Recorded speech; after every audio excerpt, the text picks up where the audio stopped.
তো শোনো বন্ধুরা, তোমাদেরকে আজকে একটা আমার জীবন সম্বন্ধে একটা কাহিনী বলি। মা বাবায় যেখানে পছন্দ কইরা দেয় সেইটাই বালা।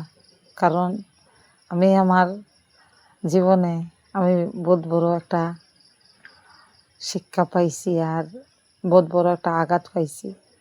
আজকে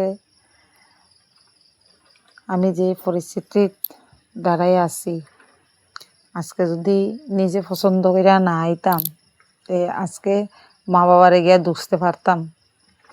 আজকে নিজে পছন্দ কইরা আওয়ার কারণে আজকে কাউরে গিয়া আমি দুষতে পারতাম না। কারণ এই জন্য বলছি, সব মেয়ে লোকরে কইতাছি যে নিজের পায়ে দাঁড়াও, নিজে কোনো কিছু একটা করো।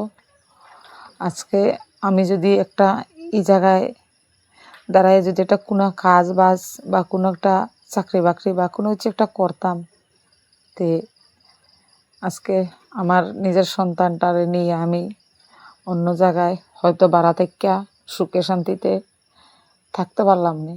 আজকে যতই অশান্তি হোক না কেন, সন্তানের মুখের দিকে চাইয়া অনেক কিছু মাইনা নিতে লাগে বন্ধুরা। তো এটি হলো জীবনের কাহিনী, তোমরা লাগে কইতাছি। এই সব মানুষরাই কইমু, সব মহিলারাই কইমু যে নিজের পায়ে দাঁড়াও, নিজে একটা কোনো কিছু কাজ করো, হয় সোশ্যাল মিডিয়াত করো বা এমনি কোনো একটা চাকরি বাকরি করো।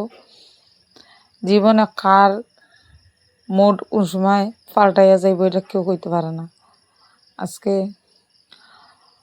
পছন্দ করে আওয়ার পরে, বালা হইয়া আওয়ার পরেও যে মানুষটা বিশ্বাস করে না, ভরসা করে না, এটা আমার মতো পরিস্থিতি যে সম্মুখীন হইছে না, হে কোনোদিনও বুঝতে পারতো না। মা বাবা যদি দিয়া দিত, আজকে নিজে গিয়া মা বাবারে দুষতে পারতাই। ঠিক আছে বন্ধুরা, ভালো থাকবে, দেখা হইব তোমরা সাথে আবার নেক্সট ভিডিওতে।